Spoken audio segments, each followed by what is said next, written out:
Hello guys, welcome back. एक और video में आपका स्वागत है। अभी रिसेंट में एक न्यूज़ चल रही है भाई कि वाइस प्रेसिडेंट जगदीप धनखड़ ने दे दिया है रिज़ाइन। और इनके रिज़ाइन के पीछे की वजह अभी तक पता नहीं चल पाई है, अभी तक क्लियर नहीं हो पाया है कि रीज़न क्या है। वैसे तो ये एक रीज़न दे रहे हैं, रीज़न दिया है कि हेल्थ इशू है, तबीयत थोड़ी ठीक नहीं रहती है इनकी। लेकिन ये रीज़न किसी को भी समझ में नहीं आ रहा है, किसी के भी गले नहीं उतर रहा है। अब कांग्रेस क्या कह रही है इसके लिए? कांग्रेस ने सबसे पहले क्वेश्चन उठाया इस बात पर। उपराष्ट्रपति देते हैं अपना रेजिग्नेशन और यहाँ पर हो जाता है राजनीतिक drama start. Opposition sends farewell dinner invite to Jagdeep Dhankhar. Reports के हिसाब से कांग्रेस ने वाइस प्रेसिडेंट जगदीप धनखड़ जी को इनविटेशन दिया है डिनर के लिए। वो उनको फेयरवेल डिनर देना चाहते हैं, फेयरवेल पार्टी करना चाहते हैं उनके लिए, जो एनडीए की सरकार ने उनके लिए नहीं की है, या गवर्नमेंट ने उनके लिए कोई प्लान नहीं किया कि उनको एक अच्छा फेयरवेल दिया जाए जो अब तक सभी को दिया जाता है। देखिए, एनडीटीवी की एक रिपोर्ट है, इसके हिसाब से कह रहे हैं कि इन्होंने अपोजिशन ने जो जगदीप धनखड़ जी को इनविटेशन दिया है एक फेयरवेल डिनर के लिए, sources however says that is unlikely that the former vice president will accept the offer. अब ये सोचने वाली बात है कि वो ये एक्सेप्ट करेंगे या नहीं करेंगे, ये आगे देखने को मिलेगा।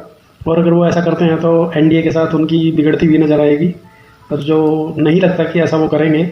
अभी तक तो ये भी कहना मुश्किल है कि उन्होंने जो रिज़ाइन दिया है वो एक्चुअली तबीयत ख़राब रहने की वजह से उन्होंने दिया है, या कुछ और बात है, किसी प्रेशर में दिलवाया गया है या उनसे लिया गया है।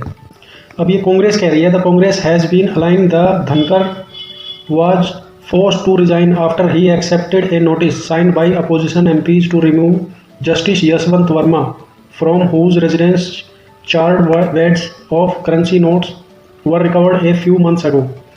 अब देखो, यहाँ पर ये एक बहुत ही इंपॉर्टेंट बात निकल के आ रही है और अच्छे खासे एलिगेशन लगा रही है कांग्रेस का एलिगेशन है कि धनखड़ साहब से रिज़ाइन लिया गया है ज़बरदस्ती। और वो क्यों लिया गया है? वो इसलिए लिया गया है क्योंकि धनखड़ साहब ने एक नोटिस एक्सेप्ट कर लिया था जो कांग्रेस के एमपीज़ के थ्रू साइन किया हुआ था, और वो नोटिस ये था कि जस्टिस यशवंत वर्मा को हटाया जाए।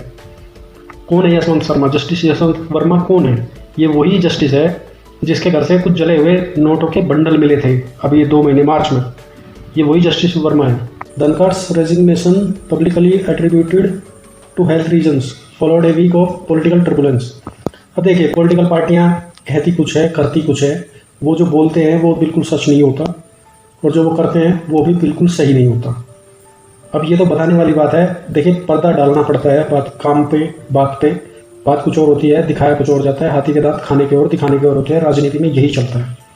अब ये लोगों को बताने के लिए है कि उनका हेल्थ इशू है इसलिए रिजाइन लिया गया है, या उन्होंने रिजाइन दिया है।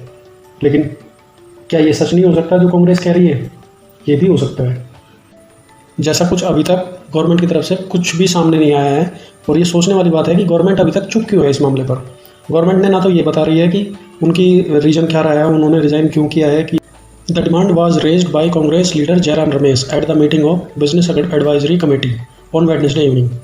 ये जो कांग्रेस के बहुत बड़े लीडर है जयराम रमेश, इन्होंने ये बिजनेस एडवाइजरी कमेटी में बात करते टाइम बोलते टाइम ही ये बात बोली थी कि वो वाइस प्रेसिडेंट साहब को फेयरवेल डिनर देना चाहते हैं।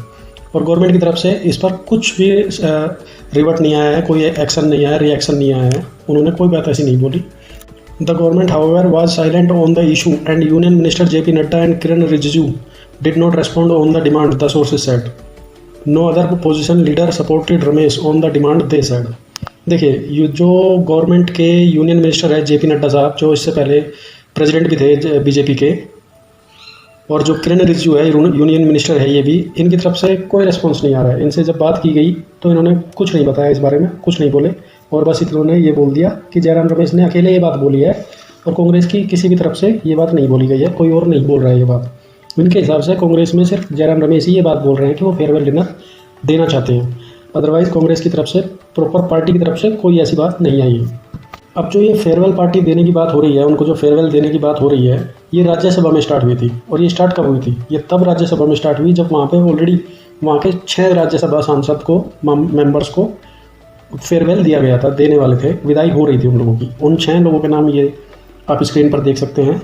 अंबुमनी रामदास, दूसरे हैं वाइको, तीसरे हैं पी विल्सन, चौथे हैं एम शामुगम, पांचवें हैं एम मोहम्मद अब्दुल्ला, और छठे हैं एन चंद्रशेखरन। इन लोगों को ऑलरेडी वहाँ पर फेयरवेल दिया जा रहा था। जब इन लोगों को फेयरवेल दिया जा रहा था उसी टाइम ये बात उठी थी, ये बात बोली थी कि वाइस प्रेसिडेंट साहब को भी फेयरवेल दिया जाए। लेकिन गवर्नमेंट की तरफ से चुप्पी इस बात पे क्वेश्चन मार्क लगाती है कि ये जो रिजाइन हुआ है, जो धनखड़ साहब ने रेजिग्नेशन दिया है, ये कोई नॉर्मल चीज़ नहीं है, ये अब नॉर्मल है। समथिंग कुछ हुआ है गवर्नमेंट में और उनके बीच में।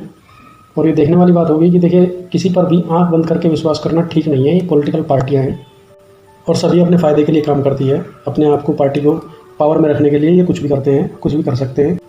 आपको अपना दिल, दिमाग और आंखें खुली रखनी चाहिए और पूरे होशो हवास में काम लेना चाहिए। किसी भी एक पार्टी की बुराई कर दूसरी पार्टी के अच्छे बनना या किसी एक पार्टी के अच्छे बनकर दूसरे की बुराई करना, ये ठीक नहीं है।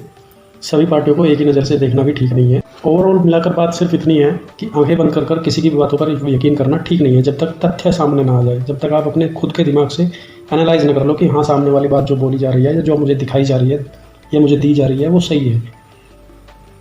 जब वो चीज़ या बात आपके आकलन पर बिल्कुल सही उतरे, खरी उतरे, तभी आप उस बात को यकीन करें। सोशल मीडिया का ज़माना है, अफवाहें बहुत ज़्यादा उड़ती है मार्केट में, ये सब देखने को मिलता रहता है। और आने वाले टाइम में बहुत जल्दी ये चीज़ें क्लियर हो जाएंगी कि धनखड़ साहब ने रिजाइन दिया क्यों था। धनखड़ साहब खुद ही ये बात बोल देंगे, कोई बड़ी बात नहीं है, थोड़े बोलने की बात है, मामला थोड़ा ठंडा होने दीजिए। अब वाइस प्रेसिडेंट के जो नेक्स्ट मेंबर्स हैं, जो लाइन में है, कौन कौन हो सकते हैं, उनमें सबसे पहला नाम अभी निकल कर आ रहा है नीतीश जी का, जो बिहार के मुख्यमंत्री है। उसके बाद उनका एक नाम और आ रहा है शशि थरूर जी का, जो कांग्रेस के बहुत बड़े नेता है। और तीसरा नाम भी है एक शिवराज सिंह का। अब ये देखने वाली बात होगी कि मोदी सरकार किसको वाइस प्रेसिडेंट बनाने की पेशकश करती है और हमें सबको ये चीज़ क्लियर हो जाएगी। अभी बिहार इलेक्शन से पहले ही ये सब क्लियर हो जाएगा। ऐसी ही इन्फॉर्मेटिव वीडियोज़ के लिए प्लीज़ हमारे चैनल को सब्सक्राइब कर लें। Thank you. जय हिंद।